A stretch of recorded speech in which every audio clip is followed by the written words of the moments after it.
Hindi muna ako mag-pick up lines. Kung hindi, may kukwento lang ako. Sandali lang. Sabi ni Juan, noong 2013, tumakbong mayor ang tatay ko. Pedro, wow! Ano bang ginagawa niya ngayon? Juan, wala. Nanalo siya eh.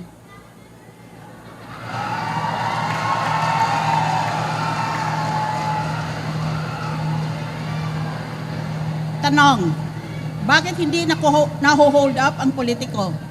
Sagot, professional courtesy ng magnanakaw.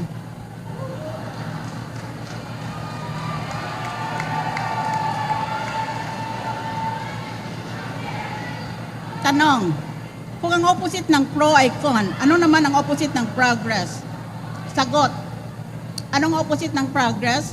Sagot, Congress.